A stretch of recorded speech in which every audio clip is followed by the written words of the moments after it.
bond issue on their own, based on their own credit. And we do a present value calculation. In this case, it made sense to purchase municipal bond insurance. Now, with the municipal bond insurance, we go out and we market these bonds to our investors as AAA securities, which is the highest rating that you can get for municipal bonds. So we use this document. We sent it out yesterday, and today we solicited our investors, and they came back with the interest rates that they were willing to purchase the bond issue. We had made certain assumptions, and today basically everything would be locked in if borough votes on the bond issue. Now, the size of the bond issue, as Mr. Canvas mentioned, is going to be $2,800,000. The net proceeds after, there's also something called original issue discount, original issue premium, and that's basically the difference between a coupon and the yield. Because certain investors want, like a 2% coupon, but the real market's 1%, so they'll pay extra for that bond that carries a 2%. Other people want a 4%, but the real market is 4.50, so there's basically, it's almost a prepaid interest to the investor. So the net amount that the borough will receive is $2,749,000.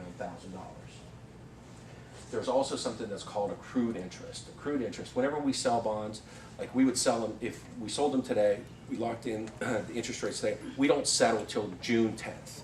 In this case, there's 30 days, because it sits at the Department of Economic and Community Development for 20 days for them to review it, to make sure that all the paperwork's in order.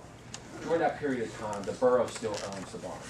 So that accrued interest, that $2,000 goes to the borough. So their net proceeds is $2,752,000. Getting older, I can't see these numbers either. And so that's what the borough will receive that day.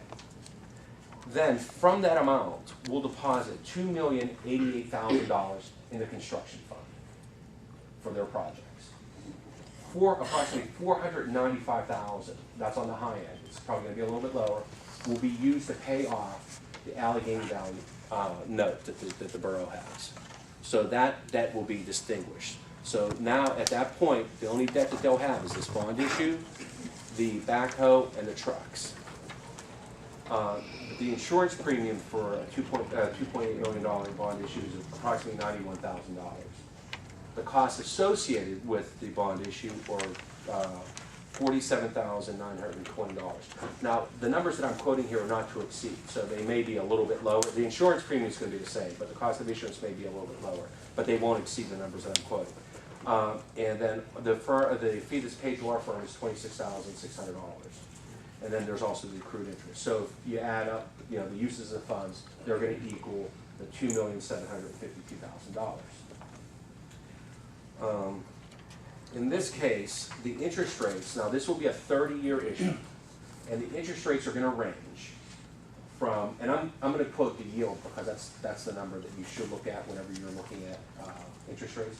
The yield on the bonds is going to range from 1% to 4.83%. And so the average interest rate on this issue is going to be 4.91%. 4.91%. So you ask, so someone will ask, why is, if the interest rate is 1% to 4.83%, why is the average yield higher than 4.91%? Well, whenever we quote interest rates, whenever we're dealing with bond issues, we have to quote what's called the arbitrage yield. That's the amount that, in certain types of issues, here they can do it, you can invest that money at higher than that rate, for a 3-year period, and after the 3rd year, it has to be at that rate or less. But when we calculate the yield, the feds want us to incorporate the cost of that municipal bond insurance. So that's like additional interest. So that's why the rate's higher than the interest rates I'm quoting. Just to make that clear. These bonds were also sold with a 5-year call. So the borough, in 5 years, can call these bonds, do a new bond issue if interest rates are lower. We can't force them to call. It's their call. So it's their option of whether or not they want to call the bonds or not. They can never be higher. No. But sometimes it's confusing. Whenever we say it's a fixed rate, you're expecting one one rate, like 4% throughout. But bonds, they're not all sold to one person. So there's gonna be some people that want only a bond that matures in 10 years for some reason. There's gonna be some people that want a bond that matures in 30 years. And these things are the same as you would buy a CD. You know, the longer you give someone your money, the more risk there is, the higher the interest rate. So in the earlier years, like someone that bought the $5,000 that comes due in November, they're only gonna receive 1% interest rate. But someone that will lend the borough money for 30 years is gonna want a higher rate. They don't, you know, there's certain risks involved, as we know, you know, the past 2 years, there's certain risks. And those guys are gonna want a rate of 4.83%. So the rates are locked in, but it's not one rate for the whole issue. But the rates are locked in, so they can't change after The tonight. risk is to the buyer, not to the borough. Right, so whatever happens to the borough at that point in time, they're taking that risk. Now, I'll explain a little bit about the insurance, because this is a very informative crowd.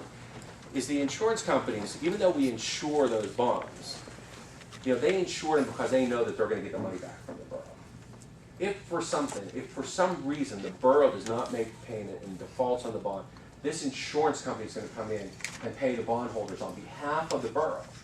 But they're gonna also come in and force the borough to do certain things for them to get their money back. So the insurance is there for the initial sale, basically. But the bonds were well received. And then on page 3 of the presentation, I think, this adds, you know, the backhoe debt, the truck debt, and the bond issue debt, and you'll see that in no one year do we exceed $175,000. Okay, That's up to the borough, thank you, Joe. all right?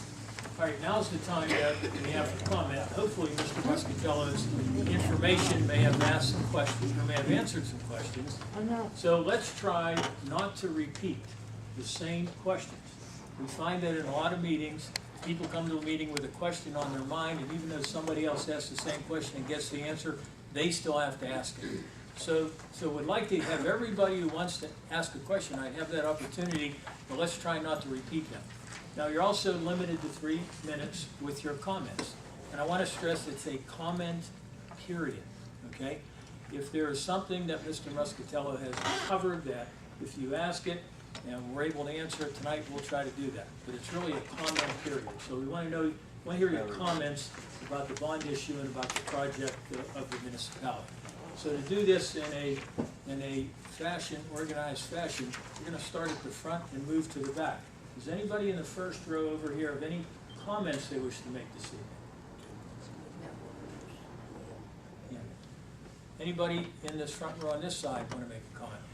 I have a question. Would you please stand, and you need to give us your name and address, and then please make your comment. Okay, my name's Carla Schultz. I live at 248th Street in Blawnox. You're saying that part of the money that's going to be used in this bond is to be paying other debt we currently have? Yes.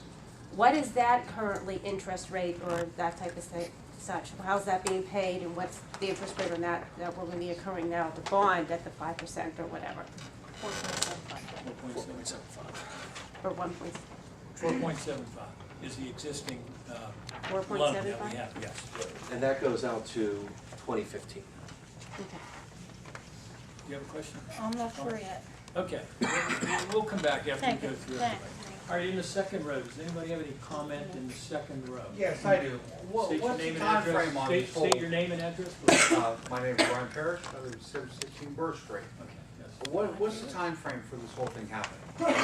Well, as Mr. Muscatello indicated, if the council approves everything this evening, it will be approximately 30 days to go through the approval process with the Department of Community and Economic Development. Yes, DCD. And then at that point in time, we'll have what's called the closing, and that will be the final step in the So process. what would be the time frame between between now and when Let's it's say completed? approximately 30 days.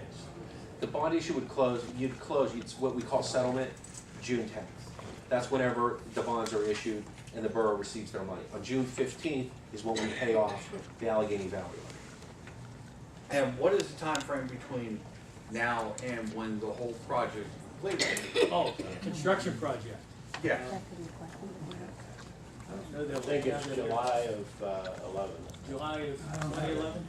The architect has that, and it's constantly being revised, so it's gonna be in the summer. So we have no of 11. actual time frame. Yes, it's gonna be finished in the summer of 2011. Okay. Approximately. That's our target